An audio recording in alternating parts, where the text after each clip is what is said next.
Hey Lightweights, and welcome back to another reaction video for Batman the Animated Series. Today I'll be reacting to the episode The Clock King, which is episode 14 on HBO. I have no idea what this could be about, so I'm excited to watch to find out. I hope you're enjoying the reactions so far. If you are, please make sure you subscribe to the channel, hit that bell button when you do so that you know when I post future reaction videos.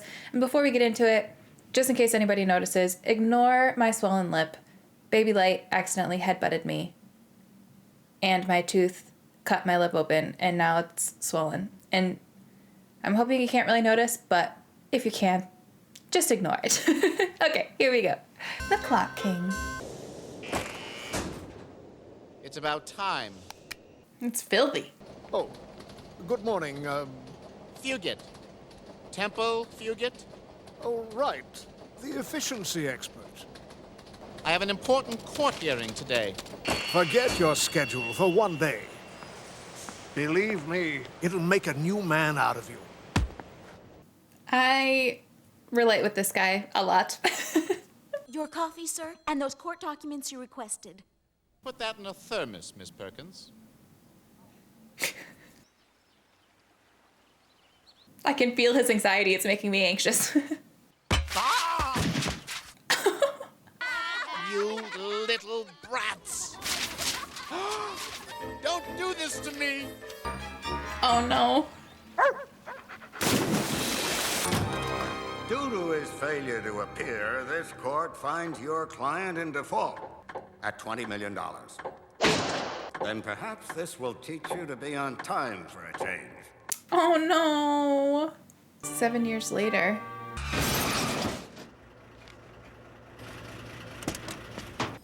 I take it taxi drivers are no longer required to obey traffic signals.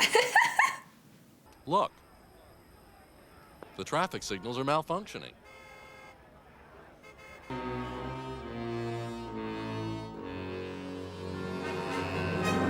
I fear this does not bode well for his campaign. And that may be exactly the point. How did he know to look up there? His bat-dar was tingling.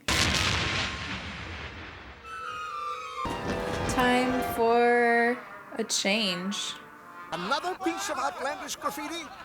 All things considered, could be much worse. It could have been a bomb. Hold it! I'm a civic-minded citizen with a lot of time on his hands. The 9:15 is always 6 minutes early. He's a gymnast now? If the creep with the clocks did sabotage the entire traffic system, The creep with the clocks, I like it.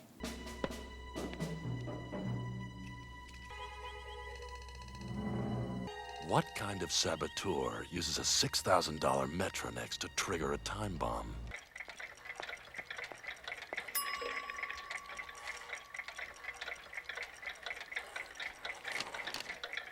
There's been a slight blackout, just one city block. The location of Gotham Mutual's main branch. Blacked out the bank to disable the locks on the vault. Fugit.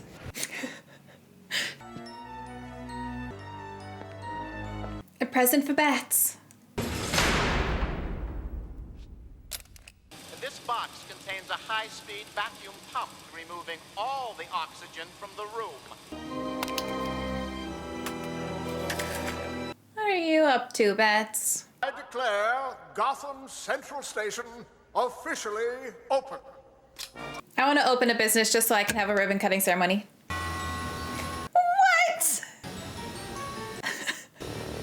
Clear the platform, please. Here comes some more of our mayor's incompetence.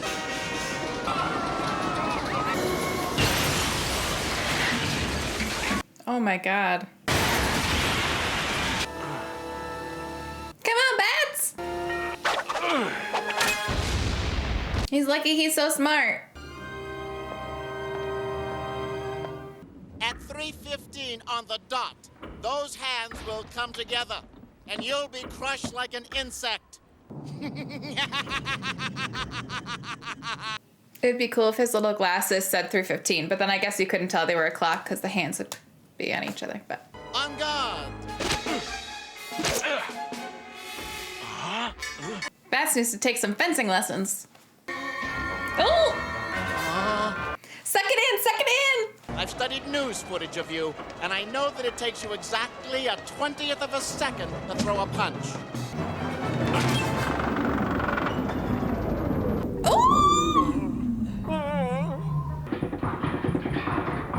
Uh-oh.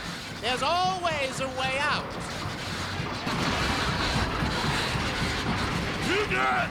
Where's Bat's little... Yeah, there you go. Why weren't you using that sooner? Oh, I thought he was going to use his little zippy gun.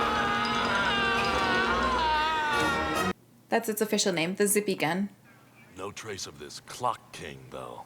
How could anyone survive a wreck like this? Less like a clock king and more like a cuckoo clock. You think we'll hear from him again? I'd say it's only a matter of time. Mine was better. All right, so definitely have never heard of the Clock King before. An odd enemy. I don't really want to call him a villain, but I guess it's kind of what he is. And if you told me about his character, I would have been like, oh, that's just a one-off. But it sounds like he's going to be in it again. Definitely never would have expected that he could have put up the fight that he put up against bats.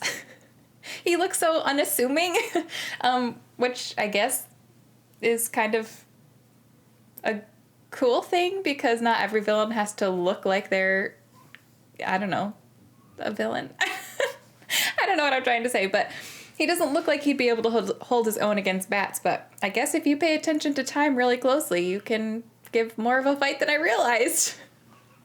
Definitely an entertaining episode. I don't necessarily think his character's the coolest, although it was kind of funny because I did relate to him a lot in the beginning.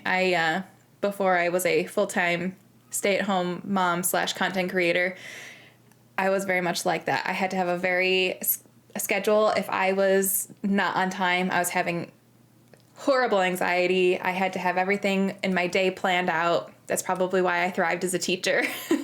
I liked having a really defined schedule, and if it didn't go that way, then it was not good for me. So I can understand where he's coming from, because now that I am a full-time work-from-home mom, I cannot have a schedule. It's very much I have to record at weird hours while the baby's asleep. That's why I record a lot of these at 5 a.m. Or 11 o'clock at night, because I have to work around the baby's schedule. And it took a lot for me to get used to that. I could easily see if I did not have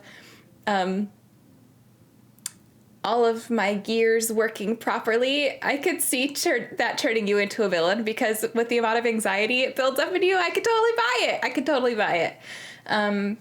I do wish they told us what the original lawsuit was that made him owe, what was it, $20 million? Speaking of the baby. And I don't know. So I wish they kind of like fleshed that out a little bit. Maybe we'll get some more backstory on him when he comes back again. I don't know. I also don't know when or why he'll come back again, but that'll be cool.